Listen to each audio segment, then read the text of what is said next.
All right, how? All right, there we go. Had to get the recording going. Okay, thanks, John. Good morning, everybody. Hope you're going well. Now we're into, it's kind of one of those things where I kind of lose track of the days, to be honest with you. I think we're beginning week 3 of working remotely, depending on what agency you're in. So our Training Tuesday call today. A very important one. This is being recorded, so it's going to be posted on our usual Training Tuesday site. And just if you have where that's at, I'll show where that's at a little bit later. We had a CPO notice go out on Friday afternoon, so this is going to be a very important training for all procurement folks. So we're going to run through the CPO notice, show you where that is, so you can read for yourself, as well as talk about the bid opening process while working remotely. We do have some guidance for you, what's required. I put together a little FAQ as well for the bid opening process. Then we're going to get into bid amendments for those published IFBs and RFPs that are already on the street. So you're going to need to do a bid amendment that's going to allow only electronic responses. We'll walk through that process. And then, what we started last week is working through each, picking a different procurement method and getting into bid buy and walking all the way through it. So this week is going to be the RFP process for allowing electronic responses. Because due to the CPO notice, everyone working remotely, right? There aren't people at some of the agencies to receive paper bids, to do bid openings in person, like we're all accustomed to. So we have some new processes for you. And so the immediate need, I think, is to do those bid amendments for the published IFBs and RFPs. And then it'll be a slightly longer process for us to go how to create a new RFP, that will be published from here on out. That's going to allow electronic responses only. And then we have our fun fact of the day. Okay, so first things first, the CPO notice 2020.06. Why don't I go out and let's walk through that.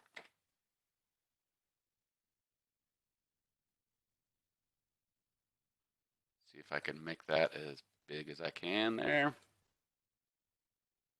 So I'm not going to read the entire thing. I just want to kind of hit the highlights, and then we'll kind of dig in and talk about some of the questions you may have. So state agencies shall only accept electronic submissions for competitive solicitations. So this is for IFBs and RFPs through bid buy. Manual submissions format shall not be accepted, nor will they be considered. Okay, so the first question there is, okay, what about small purchases? Small purchases, it's going to apply to solicitations procured via small purchase, invitation for bid, request for proposal, and leasing RFIs. However, for small purchases, you could always receive emails anyway. So that doesn't change that aspect of it, but there won't be paper submissions for small purchases. Like we talked about, it's going to affect IFBs, RFPs, and those leasing RFIs that in the past you could submit paper bids. Now they have to submit electronically through bid buy. For RFPs, agencies should consult the revised job aids. So there's some job aids out there on the normal page where job aids are, and we're going to go out and show those as a part of our activities today. Just make sure you're using the most recent ones. We just posted some yesterday and this morning. So make sure, just as a reminder, you guys hear me say this all the time. Anytime you're doing a procurement, go out to the website and select the latest one. Also, we have 2 new documents for RFPs specifically. Agencies should attach these 2 guides. So we've created vendor instruction to submit pricing as an attachment, as well as vendor instruction to submit a technical proposal that explains to vendors how to submit an electronic offer. The guide is located on the CPO's website right here.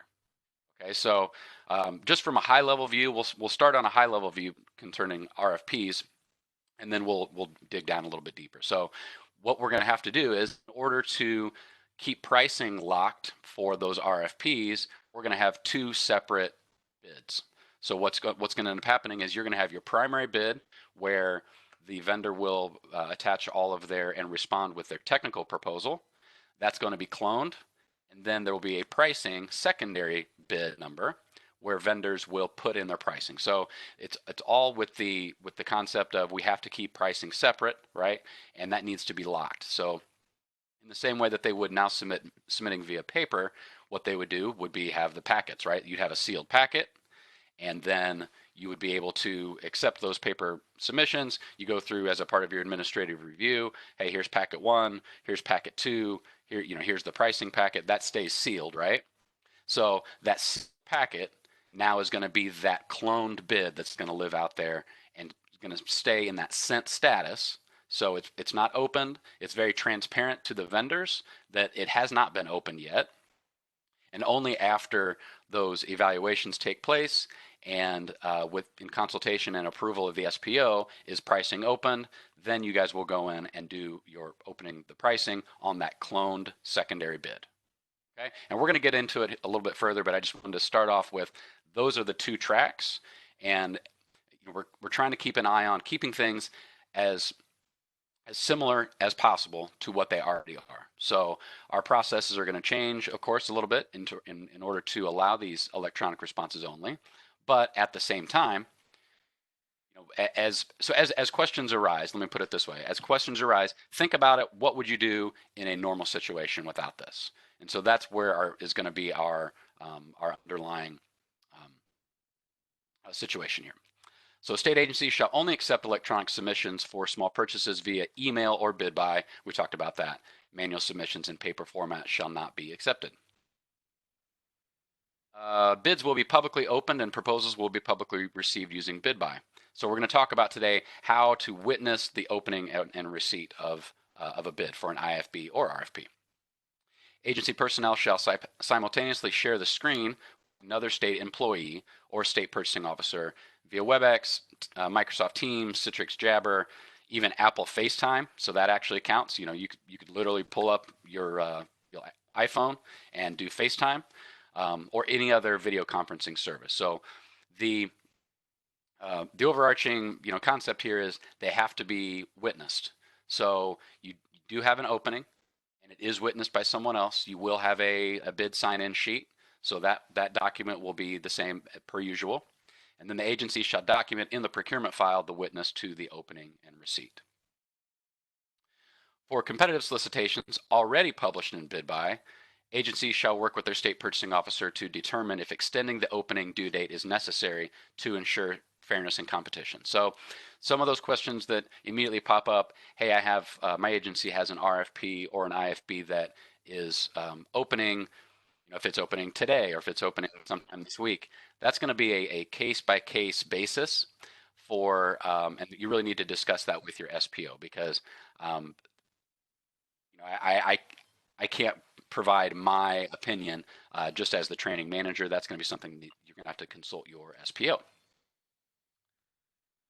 And I do have a question here. Should we hold questions till the end? No, go ahead and type in the chat, and I think that's going to be, it helps with the flow a little bit better. So go ahead and type in your questions in the chat box as we're going along, and I'll try to get them as we're going. Okay, thanks.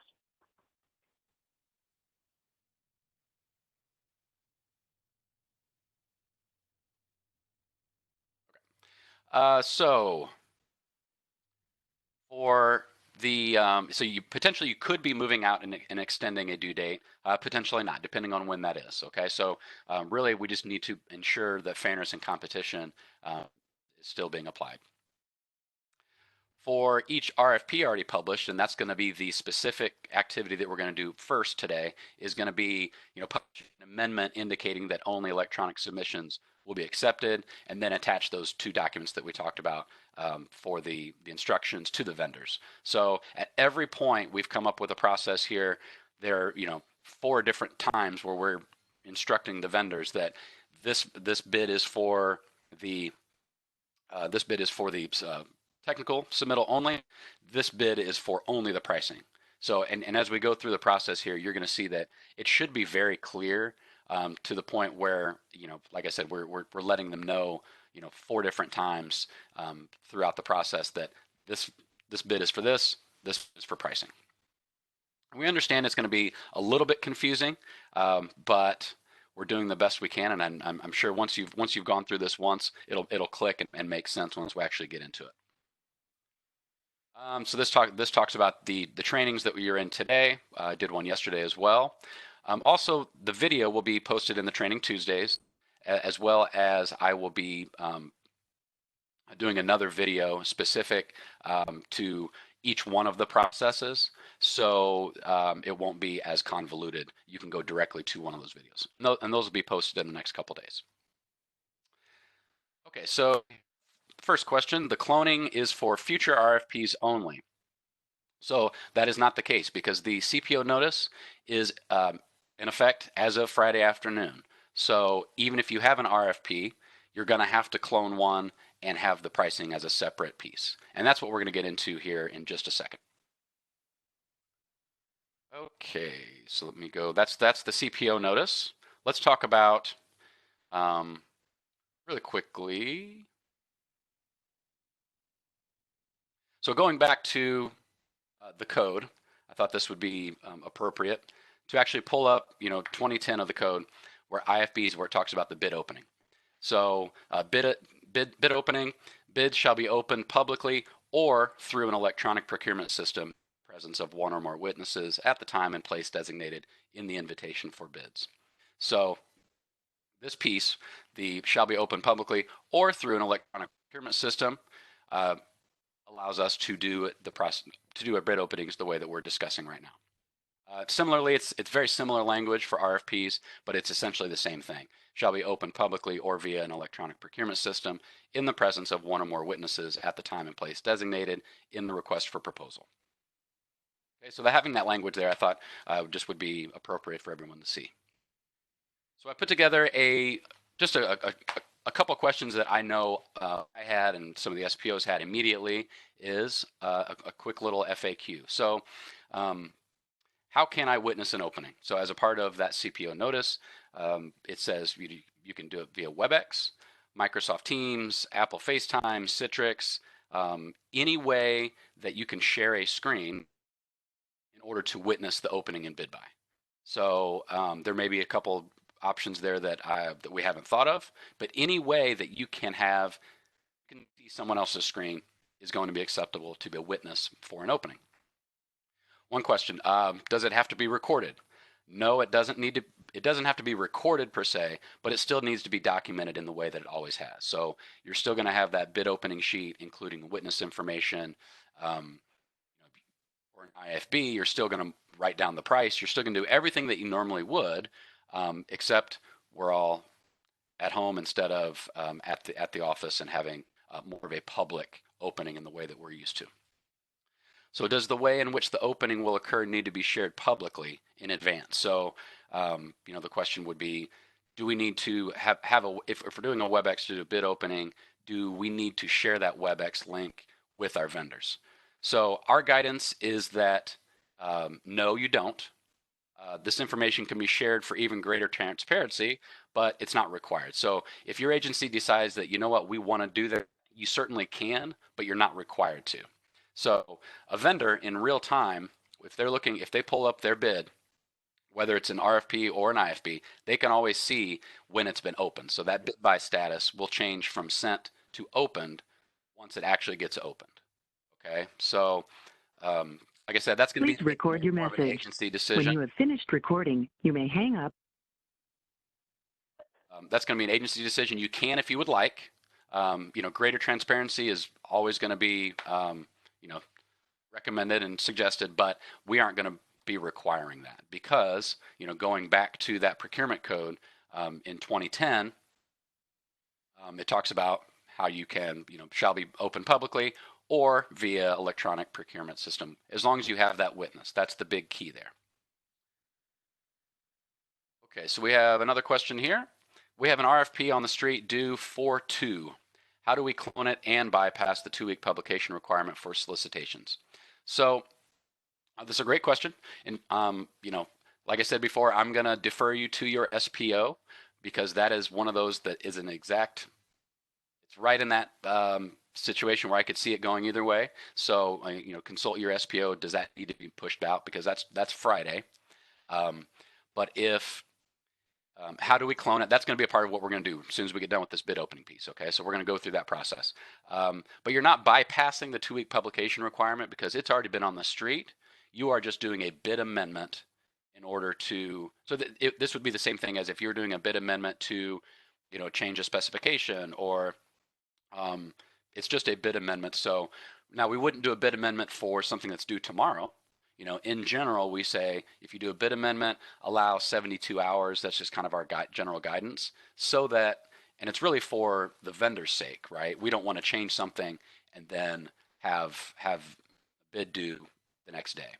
So it's not necessarily, we're not bypassing the 2-week publication requirement. That still happened because you already posted that primary bid a couple weeks ago. Okay, let's see. A question. What happens if the vendor in error submits their RFP pricing in the same bid?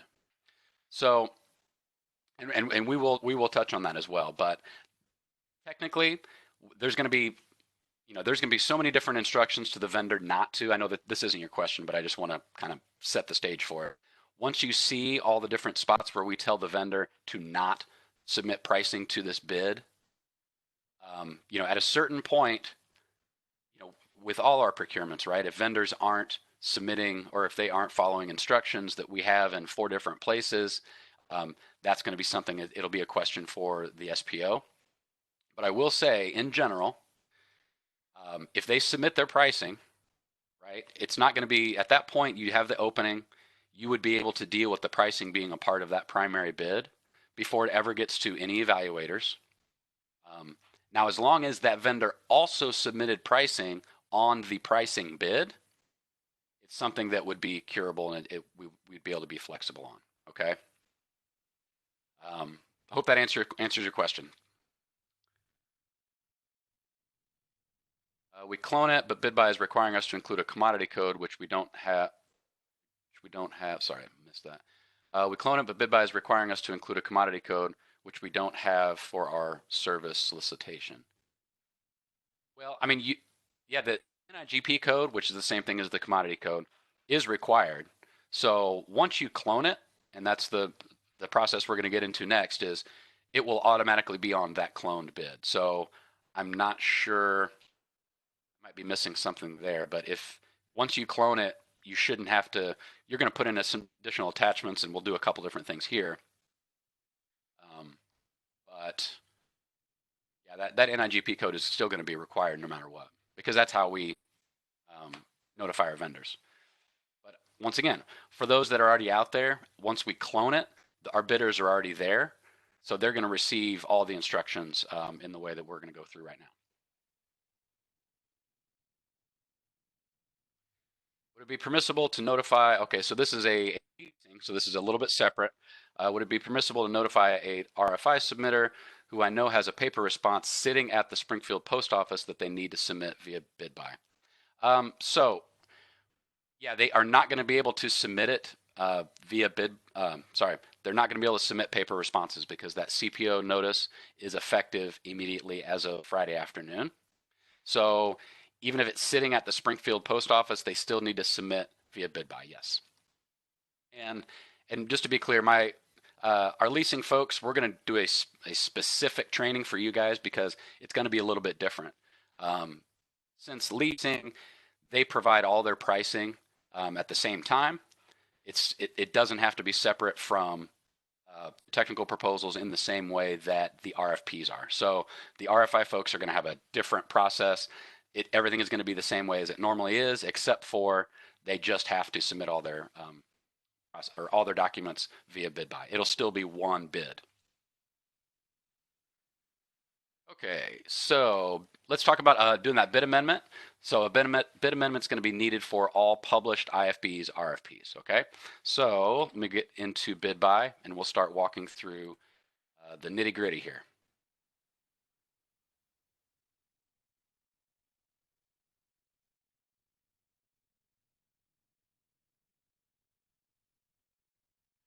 Okay, so following up to that question before I get into this, we cloned our solicitation due 4/2/20. BidBuy required the NIGP, which we included. Then it requires commodity code.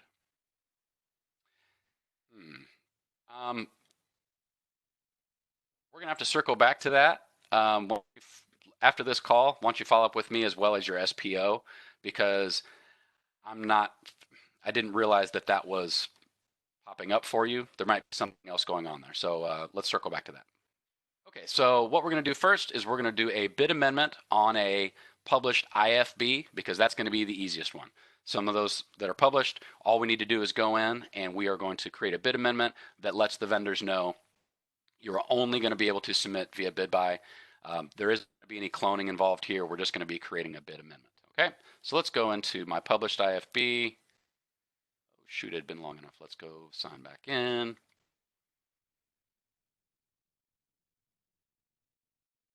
Okay, so I set this up this morning. I have a published IFB that's already out there, and I just need to create a bid amendment. Okay, so at this point, I just go into bid amendments. Actually, what I'm going to do first is I kind of cheated and put my comment for my bid amendment here in my reminders tab, just so you wouldn't have to see me type it out. So I'm going to create a bid amendment. Then, I'm going to ensure that allow electronic response. Now, as a part of your IFB to begin with, that should have just been defaulted. But for whatever reason, here's a good opportunity for us to ensure that the allow electronic response was checked. Okay. So we have our bid opening date. That if assuming you're not changing the bid opening date, you wouldn't need to do that. Now, if it's one of those that I would say, if it's due today for some reason, you're going to be working with your SPO to find the proper bid opening date. Okay. When you do a bid amendment, you're not allowed to, it locks down the bulletin description, but it keeps the pre-bid conference information open. Okay, so what I'm going to do is I'm actually going to paste that information here with this bid is changing to electronic responses only per CPO notice 2020.06. Please see updated attachment for additional information. Okay, so that is the the comment that we're going to use. Since for an IFB, actually, I'm not actually going to update any, or I'm not going to add an attachment. So we're really just saying this is changing to electronic responses only per CPO notice there. Okay, easy enough. Save and continue.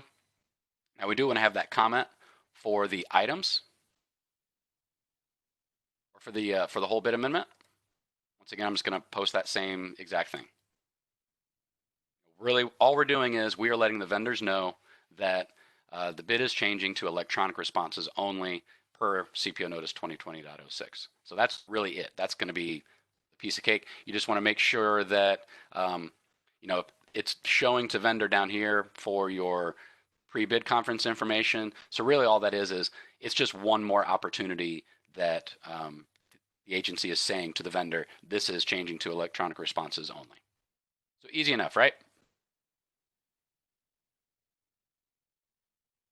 The agency is going to create those bid amendments, right, just as a reminder, and then the SPO actually applies those bid amendments. So once you have your bid amendment there, contact your SPO, they'll go in and apply the bid amendment. And then you'll get confirmation that, yep, it was sent to the vendor. Okay, so easy enough on that one.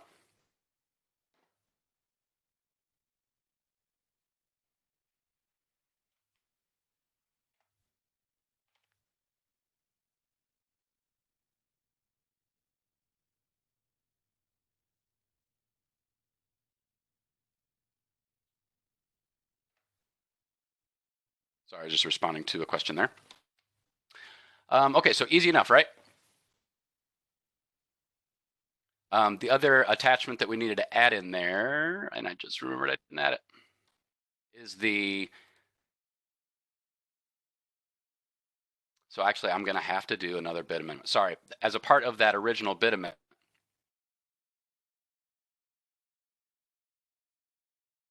we will attach that electronic notification of electronic responses only, and it is in our procurement resource library. So as we go to, so this is a document that you'll want to have where you go to see the CPO notices, the solicitation and contract templates. So where we have all our IFB, RFP templates, all of that information. There's a big new attachment here. It has a nice big new icon there. We're actually going to attach that. So this is called a notice of electronic submission only.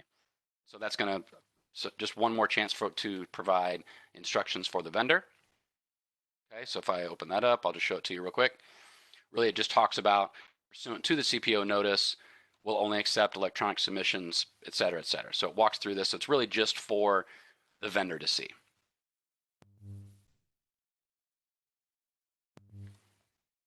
So when I go back to my, as a part of my bid amendment, I do need to add that file. So add file, choose file,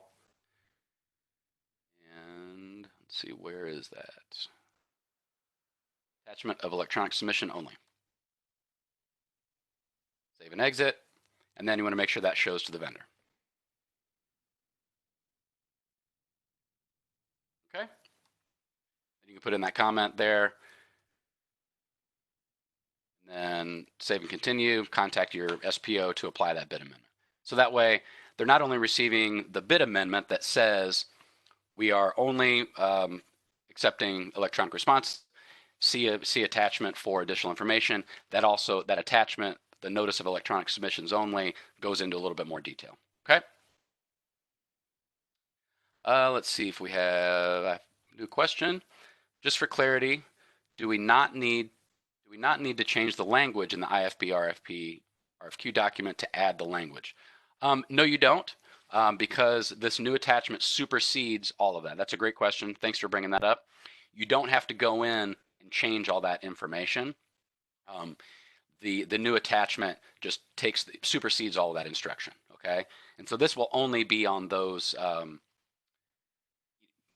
For the new ones, you're going to have some additional instructions, but for those ones that are already on the street, no, you don't need to go in and change the actual document. Okay, so that was the IFB. Now let's do a RFP. We're going to do a bid amendment. So I called this published RFP that will need a bid amendment. All right, so now we have a bid amendment that was already published, or sorry, excuse me, an RFP that was already published. We're going to need to go in and do a bid amendment. So first thing we're going to do is we're actually going to clone this bid. So how you do that is you go to the summary tab, you go to the bottom, click clone bid. It's going to ask you for the fiscal year. Keep it 2020. And now you're going to have a hyperlink here that has your cloned bid. So what we're going to do is we're going to do a bid amendment now to go in to this bid and explain that this is going to be for the technical proposal only, right? And we'll go ahead and process that. Then we'll go out to this cloned bid and we will process that bid as if it's pricing only. Okay, and we're going to have different attachments for each one. And so let's jump right in. So now that I have the bid number for the cloned bid, so this is going to be the pricing bid, will be 1149. I need to put in some information about this cloned bid in the vendor instructions. Okay, so I'm going to have two different documents that we're going to attach here. It's the Word document. So let me go out to where we have our job aids. So in the same place that we have the job aids, we have two documents called vendor instructions. Vendor instruction to submit pricing, as well as vendor instruction to submit technical proposals. Okay, so since we're working on the vendor instruction to submit technical proposals, let's open that up. All right, so this will be for, we're going to put in some of the information. So wherever we have the X's, right, we're going to be putting in that, that particular bid number. Okay, so, and of course I forgot it already. 11349.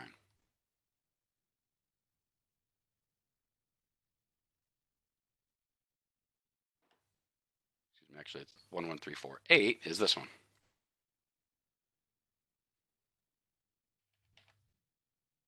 Okay, so that way we're going to keep them on two separate tracks. So this is the vendor instruction to submit technical offers for bid 11348. Okay, pricing is to be submitted under 11349. Right? 13, yeah. Okay. And so there's a couple different options here. We're saying, pricing isn't going to be submitted here. Pricing is going to be submitted on bid number 11349. Note 11349. So one quick note, we're going to get into this, but the bid opening dates for each one of these are going to be exactly the same. So the vendor will need to provide their technical proposal and pricing for the two separate bids before the bid opening date, and that bid opening date will be the same exact day. Okay, and so this provides just some additional vendor instructions here. Do not enter pricing here. Pricing must be submitted up before the bid opening date. We kept this in Word, so you could, put, for instance, if you wanted to put the bid opening date here, you could as well. Because someone brought that up before as a potential question, I would keep the bid opening date just in bid by, just because there's less chance of having two different dates. And this kind of just talks about, vendor instructions to let them know the reason why we're doing this. Okay, so I'll go ahead and see. We'll save this.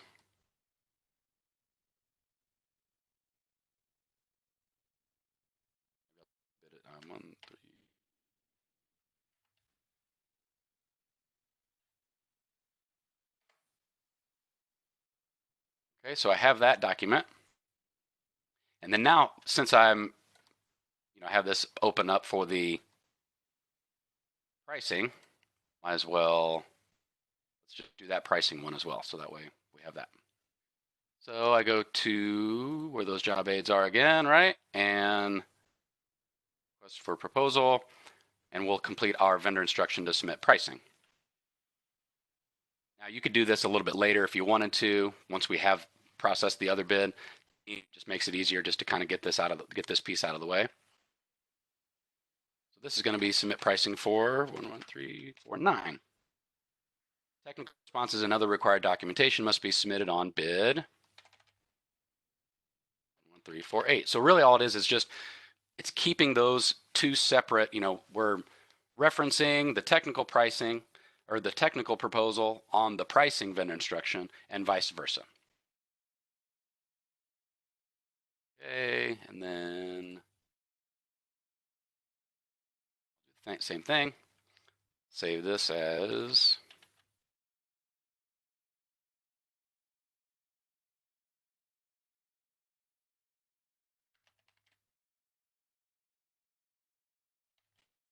one 349.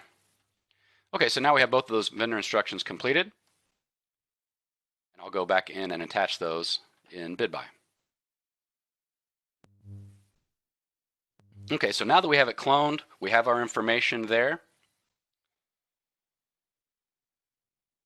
Let's see, we have a question. The pricing number is not generated by BidBuy. Yes, it is. It is generated by BidBuy. As soon as you clone it, it's generated there. Just in this case, it just happens to be right next to each other because working in the training environment, the 11348, I just made that this morning. So when I cloned it, it just ticked up one number. So that pricing bid number is generated by BidBuy. Okay, so now we have that BidBuy, the cloned information done. We have our vendor instructions completed. Now we can go into our bid amendments. We're going to create a bid amendment to add some additional information. So really what I'm going to be doing is I'm going to be creating a bid amendment to change the things that I can change and put in some, those attachments, as well as updating the pre-bid conference information with some of those vendor instructions. Okay, so, and what I can do is I can just pull up that job aid. Why don't I do that right now? We can just walk right through it.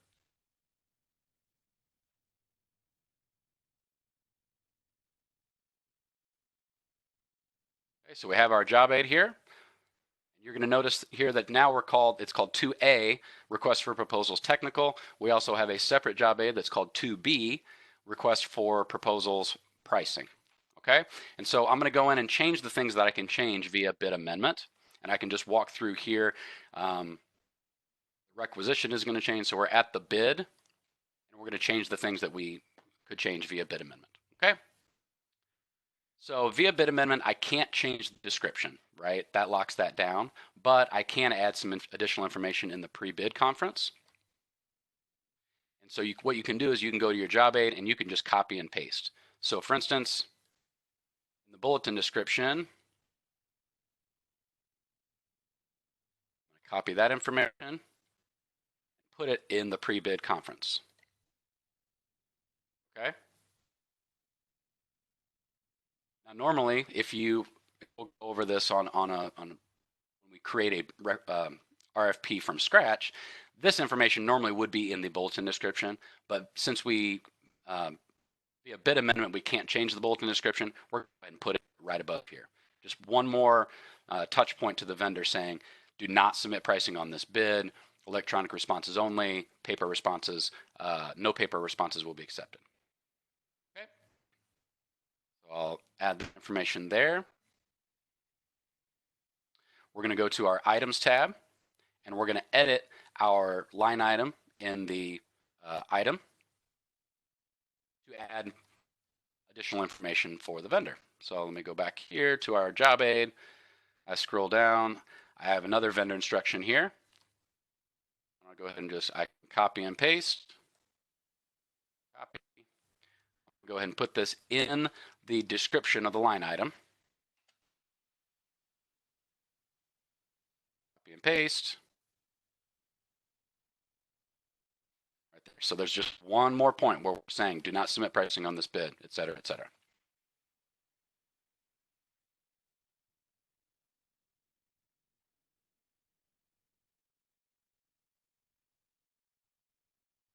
Okay, and then we get to attachments.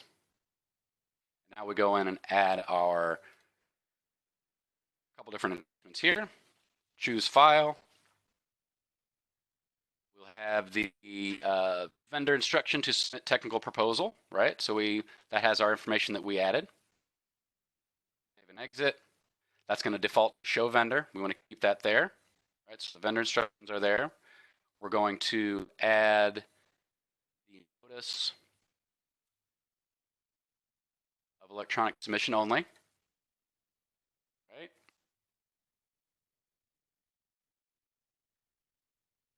And that's what we need to add. Summary, comment for the whole bid amendment. Let's go ahead and add that same information that we did earlier from that talks about, so they received this bid amendment that's going to have that information. So it's the same information that would be in the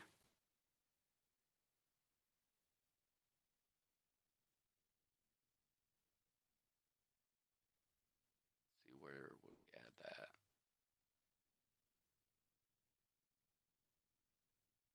That specific comment would be very similar to what we did before, but we would also want to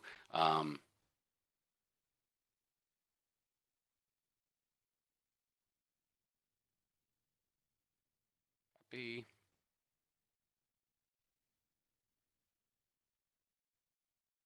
So the same information that we put in there in the general tab, let's go ahead and put this as the comment here. And you can even, if you wanted to, you can add one more time that's been, pricing will be submitted on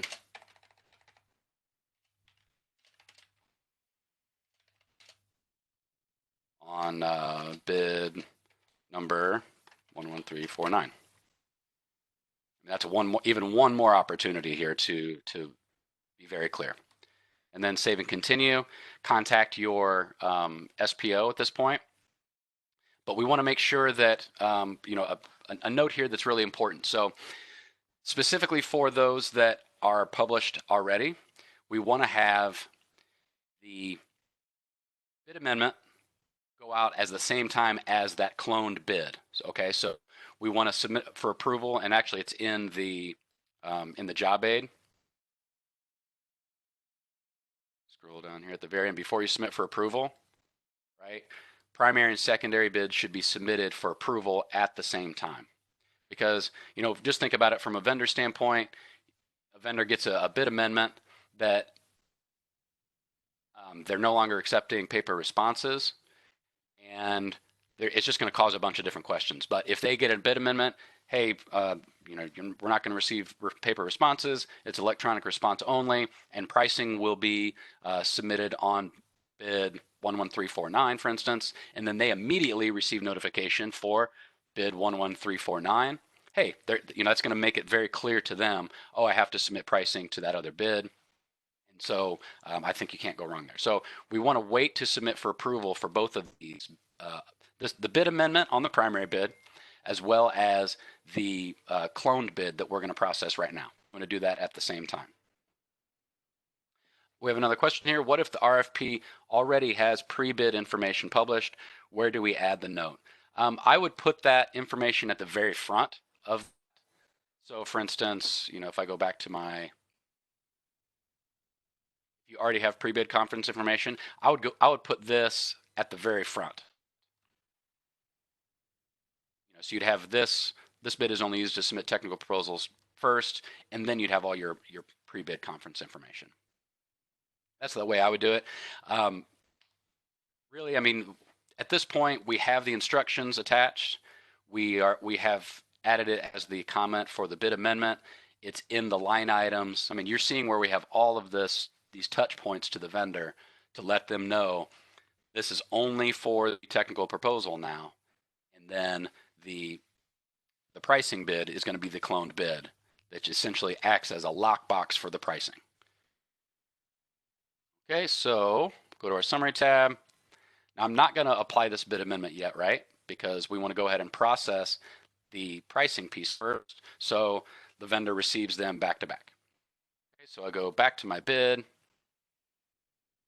Now I'm going to go to this cloned bid, right? This is going to be the pricing, and now it puts this in progress, and I can just follow the other job aid. So let's see.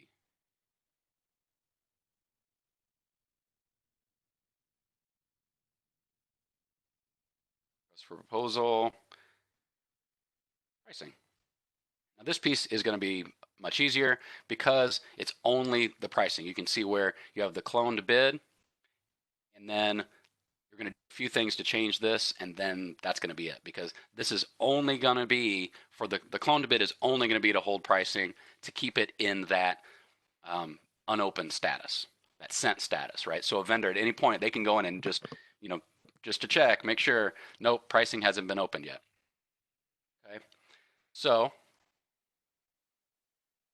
go back to our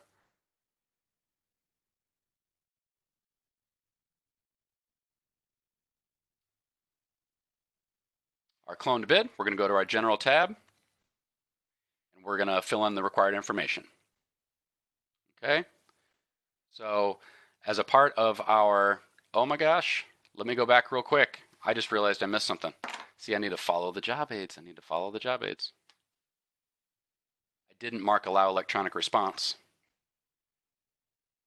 as a part of that previous bid amendment.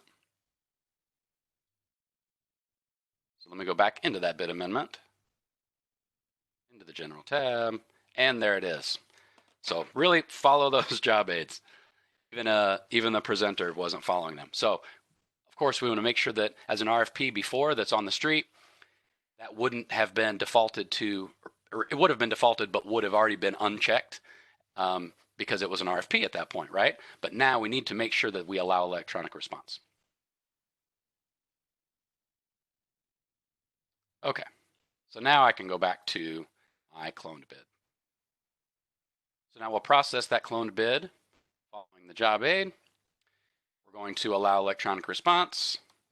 You'll have your bid opening date, which would need to match, right? So we have the note here on the job aid. Ensure electronic responses is checked. The bid opening date must match the primary RFP bid opening date, right? Which was April 30th.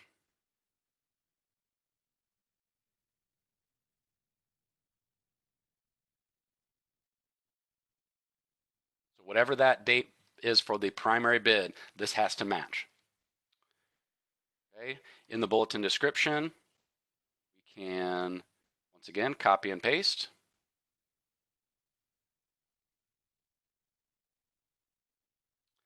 You have your bid available date, which would always just be, now, I scroll down, now since this is in progress, I can go ahead and put this in the bulletin description. This bid is only used to submit for pricing bid number.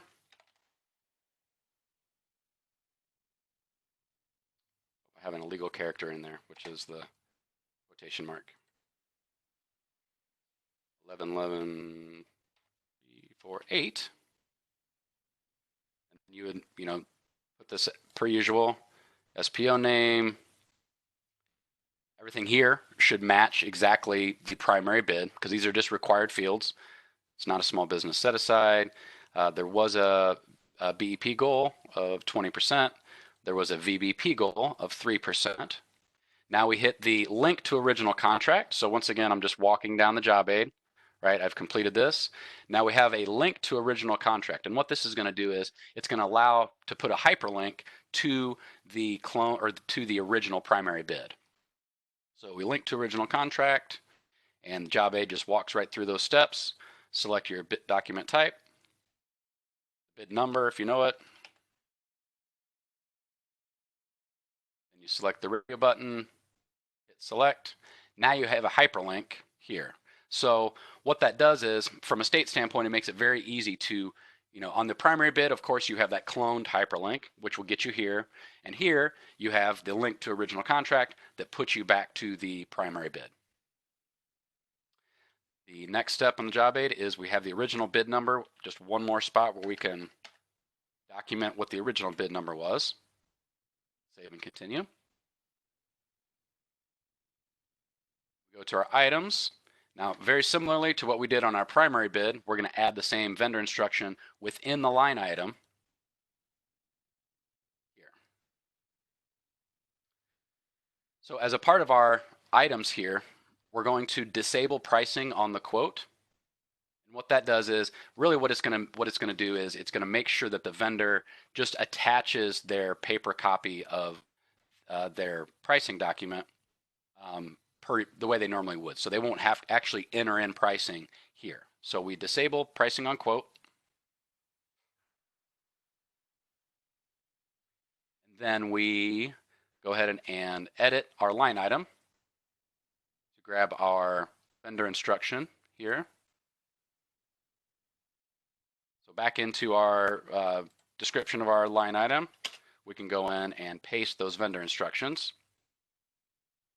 Now what this is going to say is, do not enter pricing here. Attach your pricing document in the attachments tab and ensure any documents are marked confidential.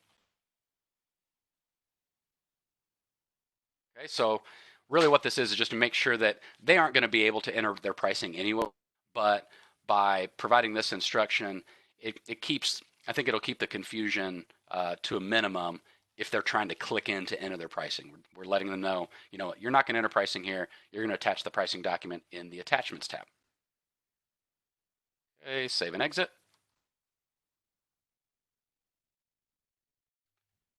I guess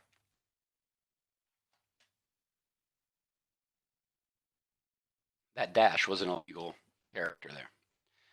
Address, you shouldn't be messing with the address. The accounting has already been done because it was cloned after the accounting was done. Attachments, this is where we're going to have a few of our attachments there. Following the job aid once again, we're going to have the vendor instructions for pricing, the pricing document, which would have been a part of the original RFP, as well as that same notice of electronic submission attachment. Okay, so let me go ahead and add those files. Add file, choose file. Vendor instruction to submit pricing, which we completed before, right?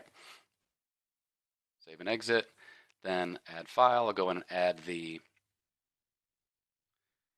notice of electronic submission only. Add one more file, and that'll be the pricing document that was inside the original RFP. I don't have one of those, so let me just grab that. So this would be the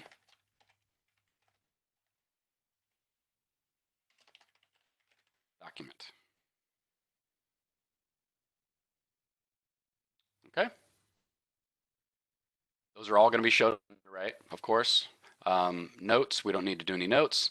Bidders, you don't need to change the bidders, right? Because that's already been done. Let me show you on the job aid. Do not add bidders. Bidders were already added on the primary bid, so you don't have to mess with that.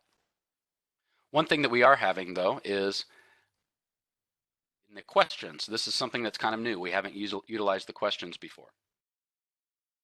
As a part of the questions, we're going to ask the vendor, do you acknowledge that this bid is to submit pricing only? The technical proposal and all required forms will be submitted on the bid number and reference the primary bid. This is just one more opportunity, right? Like we've been saying, but this is actually going to require an action item on the part of the vendor because they're going to actually have to click yes. I acknowledge that this bid is only for pricing and the other bid is only for technical proposal.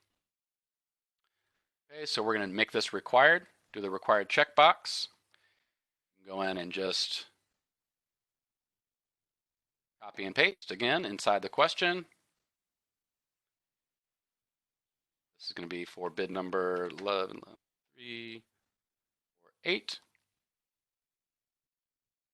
And then as a part of your response type, you're going to choose yes or no in the response type. So they will be acknowledging, yes, I acknowledge that this is for pricing only, and all the other required forms will be submitted on bid number 11348. Okay, at this point, we're done. When we get to that summary tab, you can just review everything that you need. Once again, we have that in this job aid. Primary and secondary bids should be submitted for approval at the same time. So at this point, now I would say, okay, I'm going to submit this for approval. Right? Normally, we're in the training environment, so I can automatically approve here. But what would normally happen would be you would see whoever's next in your approval path, right? I'll go ahead and automatically approve since we're in the training environment. As well as now I would contact the SPO to submit this for approval, as well as contact the SPO to open or to apply the primary bid amendment. Okay, so that way, my link to my original contract, I can go back here, and then I'm going to go, all right, SPO, go and apply that bid amendment. Okay. Easy, right, folks? This way, all bases are covered. We have done, it's a lot of back and forth, and I understand where, it could be, confusing. This is recorded, so we're going to go, this will be posted on our Training Tuesday site. Let me just double check to show you where that is. So we're on the CPO for General Services website. The Training Center is posted here. We have our Training Tuesdays. And here's a list of and a link to YouTube for all of the Training Tuesdays. So that'll be posted right after this call. And we will go ahead and do another training where we are creating a brand new RFP from scratch. Okay, so, but since we're up against our hour, I'm going to create another WebEx and send that around to everybody. But before you do, I got to do our fun fact of the day, right?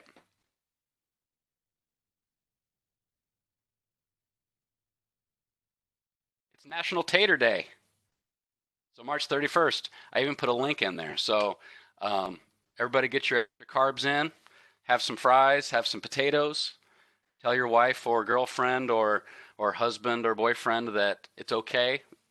National Tater Day. Let's have some carbs. All right, so I'll be sharing around another WebEx that will have creating an RFP from scratch. So for those that you guys haven't submitted yet and haven't published yet.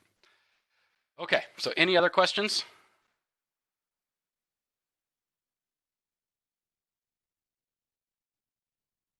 And just a reminder to all you CMS leasing folks, I'll be circling back to you to discuss your specific process as well.